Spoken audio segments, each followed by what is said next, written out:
Sehr geehrte Frau Magister Rathmeier, sehr geehrte Damen, liebe Herren. Ich soll über gestörten Schlaf, nicht nur Schnarchen ist ein Grund, berichten. Der Schlaf ist in alle Medien, täglich in die Wochenpressen und so weiter. Aber es gibt viele Schlafstörungen. Alle Schlafstörungen können wir heute nicht abhandeln. Es gibt eine internationale Klassifikation, die jüngst wieder überarbeitet worden ist. Und da haben wir mal schon 8 Punkte. Wir beziehen uns aber nur jetzt auf die schlafbezogenen Atemstörungen. Und bei den schlafbezogenen Atemstörungen unterscheiden wir wieder zentrale, obstruktive, dann schlafbezogene Symptome mit verminderter Atmung und verminderten Sauerstoffgehalt und andere schlafbezogene Atemstörungen. Sie werden sehen, wir haben da genug. Aber die obstruktiven Schlafapnoe-Syndrome sind nur ein kleiner Teil der Schlafstörungen, aber ein sicher sehr wichtiger. Wir haben hier verschiedene, der Schlaf ist was Wichtiges, im Schlaf wird nicht alles abgeschaltet, der Schlaf ist ein sehr aktiver Vorgang und wir haben unterschiedliche Schlaftiefen, das sollen diese Kurven zeigen und diese Schlaftiefen sind unterschiedlich vom jungen Menschen bis zum Alten. Diese schwarzen Balken sind die sogenannten REM-Schlafanteile. Das ist ein englisches Wort aus Rapid Eye Movement. Das sind die Schlafphasen, wo die Augen hin und her bewegt werden. Und das kann man mit Ableitungen messen. Wieso das verkehrt worden ist, das weiß ich nicht. Das sollte nur auf Schnarchen hinweisen. Eine eindeutige Definition für das Schnarchen gibt es eigentlich nicht. Lugaresi, ein Italiener, hatte mal gesagt, es ist ein Atemgeräusch beim Einatmen, vorwiegend beim Einatmen, das auf eine unvollständige Verlegung des oberen Luftweges zurückzuführen ist. Das ist eine mögliche Definition, aber es gibt sehr viele, aber keine international eindeutige. Wie häufig ist denn das Schnarchen? Wir haben 20–50% aller erwachsener Männer und aller Frauen nach der Menopause. Auch Frauen schnarchen, und zwar gar nicht so wenige. Dazu muss man gar nicht übergewichtig sein. Aber das reine Schnarchen, das ohne Auswirkungen auf die Atmung oder sonst ist fast eher ein soziales Problem meist als ein gesundheitliches. Dann haben wir die Apnoe-Syndrome und da verstehen wir eine erhöhte Anzahl von Atemstörungen während des Schlafes plus typische Beschwerden und Befunde. Die erste Beschreibung von seinem obstruktiven Schlafapnoe haben wir bei Charles Dickens 1837 bei diesem Fat Joe.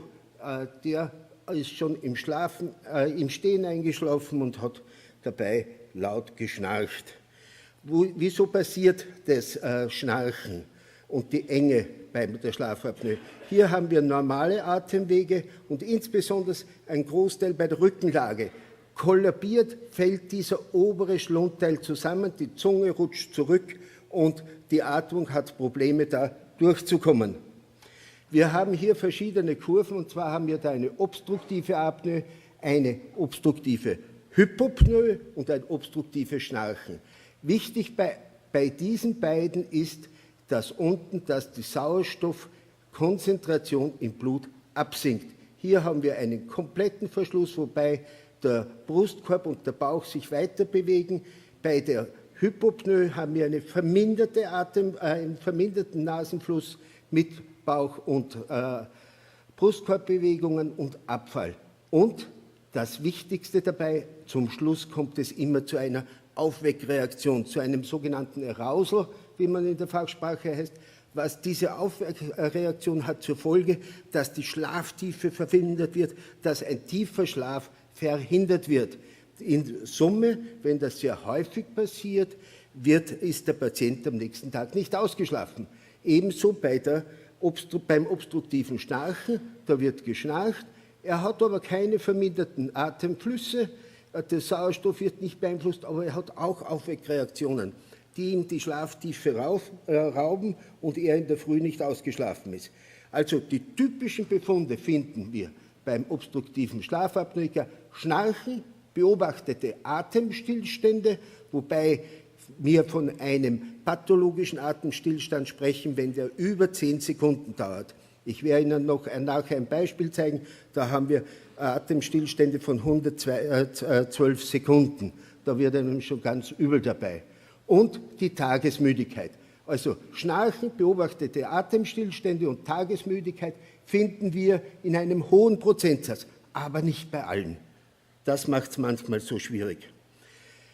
Hier haben wir die Definition der obstruktiven Schlafapnoe nach der internationalen Klassifikation. Es sind unbeabsichtigte Schlafepisoden während des Wachseins, Tagesschläfrigkeit, unerfrischtes Aufwachen, Müdigkeit oder Schlaflosigkeit. Dann Aufwachen mit angehaltenem Atem, Keuchen oder Erstickungsgefühl. Der Bettpartner berichtet über lautes Schnarchen. Die Bettpartner lügen dabei nicht. Atemaussetzer oder beides. Und in der sogenannten Polysomnographie, das ist die große Schlafuntersuchung, finden wir 5 oder mehr zählbare Atemereignisse mit aussetzender Atmung über 10 Sekunden pro Stunde Schlaf. Und man spricht dann von einem AHI, das ist der Apnoe-Hypnoe-Index. Wenn da mehr als 5 sind, dann haben wir das schon typisch. Und Nachweis von Atemanstrengungen, durchgehend oder teilweise, bei den respiratorischen Ereignissen. Zuerst bei der Kurve, wenn Sie gesehen haben, die Bewegungen vom Brustkorb und Bauch. Oder wenn wir können das nur nachweisen in der Polysomnographie und die Atemstörung keiner anderen Schlafstörung zugeordnet werden kann. Wie häufig finden wir die Schlafapnoe? Wir haben hier Zahlen von verschiedenen Kontinenten. Wenn wir sagen können, in unserem Bereich bei den Männern ungefähr in 4% über 40 Jahre und bei Frauen in ungefähr 2%. Oberösterreich hat den letzten Schätzungen nach 1,4 Millionen Einwohner. Sie können sich ausrechnen, wie viel das sind. Die Schlafapnoe ist auch in gewissem Sinne auch vererblich. Wir haben hier so eine Magnetresonanztomographie-Untersuchung und dabei sind insgesamt 220 Personen untersucht worden, die 55 die Schlafapnoe haben, Geschwister davon und Kontrollen und deren Geschwister. Und da haben sich deutliche Unterschiede zwischen den Kontrollen und der Schlafapnoe gezeigt, nicht aber zwischen den Geschwistern und den jeweiligen. Also auch die Konstitution, die Körperkonstitution ist damit als vererbbar dokumentiert. Wie entwickelt sich das im Laufe des Lebens? Hier sehen wir den jungen Napoleon 1802 und 1814, hat er schon etwas zugesetzt. Man hat in einer amerikanischen Untersuchung bei über 1150 Personen zeigte sich, dass in ca. 16% es innerhalb von 5 Jahren zu einer obstruktiven Schlafapnoe kommt. Obstruktive Schlafapnoe und Hypertonus, also hoher Blutdruck. Wir finden bei hohem Blutdruck in 42% circa obstruktive Schlafapnoe. Bei Normotonikern finden wir es nur in 8,8%, bei Hypertonikern, eine andere Arbeit, in 30,4% mit einem sehr hohen Apnoe-Index von 25,2. Bei Normgewicht finden wir obstruktive Schlafapnoe finden wir auch mit Normgewicht in 50%. Das heißt, man muss nicht dick sein für eine obstruktive Schlafapnoe. COPD, was zuerst angesprochen wird, zusammen kommt es vor. Die Häufigkeit ist jedoch etwa gleich wie in der übrigen Bevölkerung. Wir haben eine COPD in Österreich nach letzten Studien aus Salzburg von ca. 10%, die behandlungswürdig ist. Jedoch, wenn das beides zusammenkommt, potenzieren sich die Krankheitseffekte. Die COPD ist unterdiagnostiziert. Wir haben eine große Anzahl von unerkannten Erkrankungen, wobei bitte COPD heißt Chronic Obstructive Pulmonary Disease, zu Deutsch chronisch obstruktive Lungenerkrankung. Das ist die obstruktive Bronchitis, meistens verursacht in 90% durch das Rauchen. Wobei bitte nicht nur Aktivrauchen schädlich ist, sondern auch Passivrauchen. Wir haben bei den COPD verstärkte schlafbezogene Sauerstoffabsättigungen.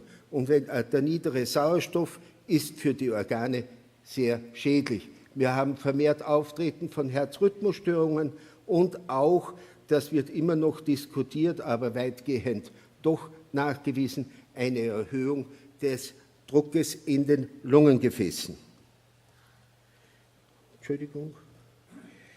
Die Klinik bei so einer obstruktiven Schlafapnoe ist vielfältig. Das Hauptsächliche, wir haben schon gesagt, die Tagesmüdigkeit, das laute, rhythmische oder vorwiegend unrhythmische Schnarchen, erhöhtes Körpergewicht, dann finden wir arterielle Hypertonie, Herzrhythmusstörungen, ein verdicktes Blut, periphere Ödeme, also Beinschwellungen. Wir haben dann morgendliche und nächtliche Kopfschmerzen, unkontrollierte nächtliche Bewegungen, nächtliche Krämpfe, vermindertes Sexualverhalten oder Sexualverlangen, die Impotenz, das Bettnässen findet sich dabei, die Atemnot in der Nacht, die respiratorische Insuffizienz, also die Atemschwierigkeiten, insbesondere auch postoperativ spielt das eine große Rolle. Wir finden auch häufig den Reflux, also Aufsteigen vom Magensäure in die Speiseröhre und dadurch das Sodbrennen. Wir finden eine Verlangsamung, eine Konzentrationsschwäche, eine vermehrte Vergesslichkeit. Wir finden schlafbezogene Halluzinationen, automatisiertes Verhalten, Depression, nicht selten Psychosen, progrediente Pseudodemenz, also Abbau des Geistes, Nierenversagen, Eiweiß im Harn und nephrotisches Syndrom sind ebenso nicht selten. Wir finden dann noch eine vergrößerte Hände und Füße, wir finden einen gestörten Schilddrüsenstoffwechsel, wir finden einen Zwergwuchs und wir finden auch neuromuskuläre Erkrankungen. Also innerhalb der obstruktiven Schlafapnoe finden sich eine ganz enorme Zahl von Erkrankungen, die man dieser Sache zuordnen kann. Risikofaktoren: Adipositas mit 60-90% bei OSA vorhanden, dann die Hüfte-Taille, die Fettverteilung, wenn man mehr einen Bauchtyp hat, also einen Apfeltyp, dann das männliche Geschlecht ist bei der OSA deutlich bevorzugt und auch die Familienanamnese. Manchmal finden wir bei der Lungenfunktion derartige Kurvenveränderungen, wo wir so Zacken finden, das wird einem weichen Gaumen-Schlundgewebe zugeschrieben. Die Erfassung der Tagesschläfrigkeit kann man entweder durch Anamnese oder verschiedene Fragebogen erarbeiten oder objektiv gibt es einzelne Tests dafür. Man kann untersuchen in ambulant und stationär. Die ambulante Polygraphie leitet den Nasenfluss ab, Schnarchgeräusche, die Bewegungen des Thorax und des Bauches, Sauerstoff, Herzfrequenz, Körperposition und bei Beatmung kann man noch die Drücke ableiten. Hier haben wir so eine Kurve. Diese rhythmische Kurve weist schon auf eine obstruktive Schlafapnoe hin. Das war früher, das war so haben wir jetzt das System, man ist verkabelt, man kann aber damit trotzdem sehr gut schlafen. Das ist eine Kurve von heute. Da finden wir die Sauerstoffabsättigungen in diesen Kästchen. Das kann mit respiratorischen Ereignissen einhergehen, wie hier, oder auch ohne, wie hier. Das sind Screening-Untersuchungen und das sollte man dann in einer sogenannten Polysomnographie, in einer großen Schlaflaboruntersuchung durchführen, wo eine ganze Menge abgeleitet werden kann und auch der Patient mit einer Rotlichtkamera Video überwacht wird. So schaut das aus. Er liegt verkabelt hier im Bett. Er hat auch zur Abnahme der Hirnströme, der Augenbewegungen auch Kabeln am Kopf. Hier haben wir so einen Blick in unser Schlaflabor-Überwachungsraum mit unseren 5 Monitoren. Das heißt, wir betreiben an unserer Abteilung derzeit 5 stationäre Schlafbetten und haben leider trotzdem noch immer eine Wartezeit von 3 Monaten. Wenn man aber nimmt, 4% der Bevölkerung, sind 5 Betten ein heißer Tropfen auf den Stein, aber mehr schaffen wir halt qualitätsorientiert pro Tag nicht.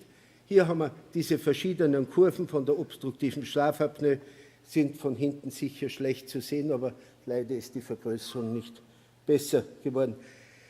Wir haben dann auch verschiedene, der Schlaf, ich habe am Anfang schon gezeigt, dass der normale Schlaf hat Tiefschlafphasen. Und hier haben wir den Schlaf eines Schlafapnoikers, eines obstruktiven Schlafapnoikers. Der kommt gar nicht in den Tiefschlaf durch die häufigen Wegreaktionen. Er kommt auch nicht ausreichend in den langen REM-Schlaf, das sind die Traumphasen. Also der Schlaf ist deutlich beeinträchtigt. Hier haben wir so eine Kurve aus der Polysomnographie von einem Patienten mit langen Atempausen. Diese ist, wenn ich da genau schaue, ist sie 105 Sekunden lang. Und da haben wir, das sollte ein dünner Strich oben sein, das ist der Sauerstoffabfall während der Nacht, also der ist ganz dramatisch in diesem Fall. Vielleicht ein paar Zahlen noch, wie viele Untersuchungen machen wir im Jahr? Im Jahr 2006 haben wir 880 große Schlaflaboruntersuchungen gemacht und therapeutische Einstellungen 166. Das war ungefähr im Vorjahr das Gleiche. Wobei wir derzeit etwas beeinträchtigt sind durch einen Hausumbau.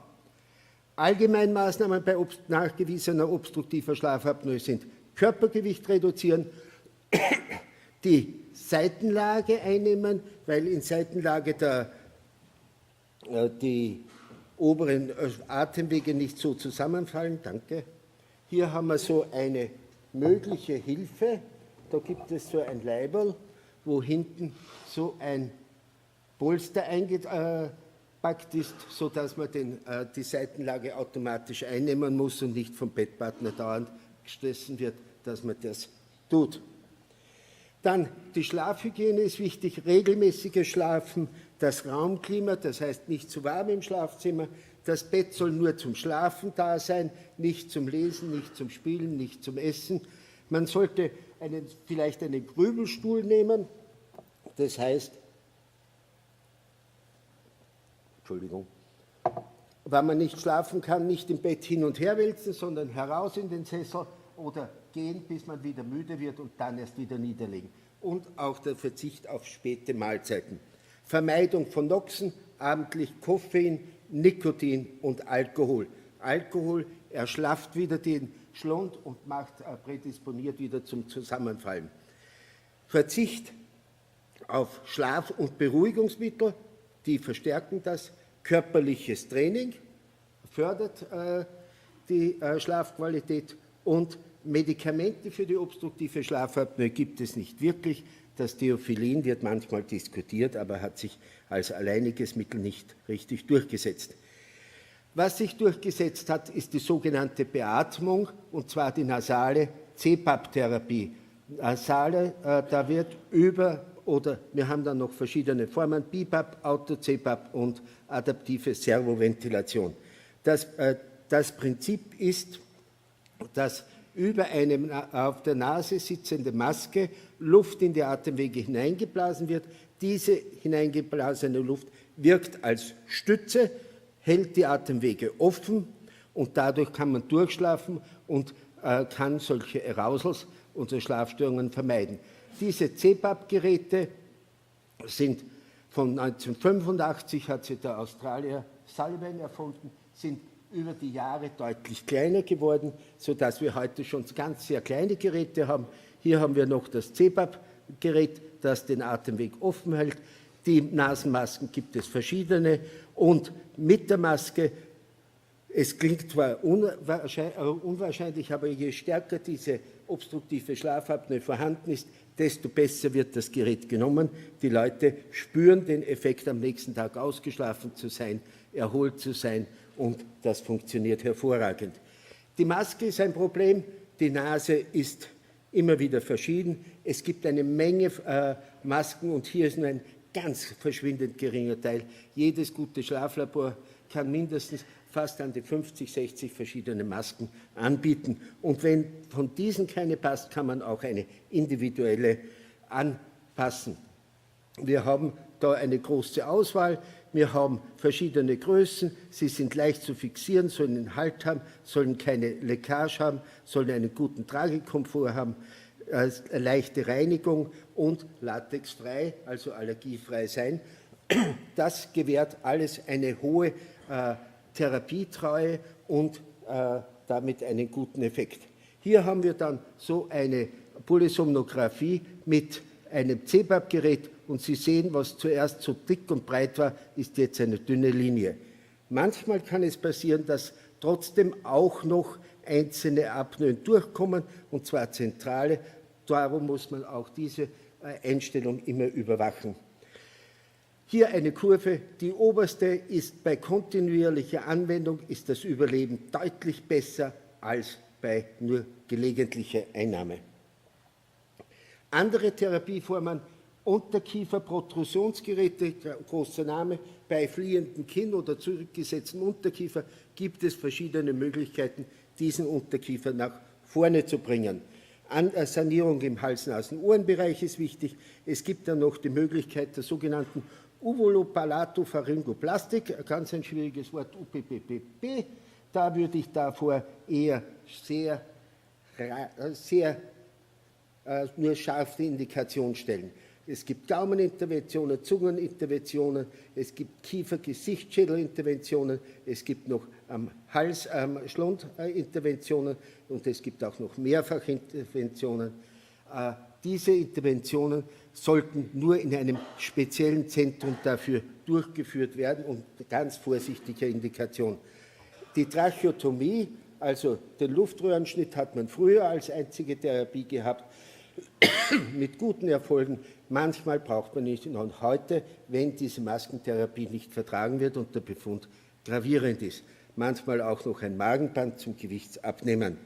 Da haben wir so eine Schnarchschiene, wird von Zahnärzten von Einzelnen angeboten, die das machen, und hier so eine Uvulopharyngopalatoplastik vom Hals-Nasen-Ohrenarzt, sollte auch in bewährten Händen nur sein. Gleich wichtig ist die therapeutische Berücksichtigung der Begleiterkrankungen bei der obstruktiven Schlafapnoe, Hochdruck, Adipositas, COPD und der Risikofaktoren, also Lebensstilmodifikation, brauche ich mich nicht wiederholen, haben wir zuerst gerade sehr schön gehört, und die Therapie- und Einstellungskontrollen der empfohlenen CPAP-Therapie. Ich hoffe, ich habe nicht zu viel überzogen und für zusätzliche Fragen bin ich gerne nachher zur Verfügung. Danke recht herzlich.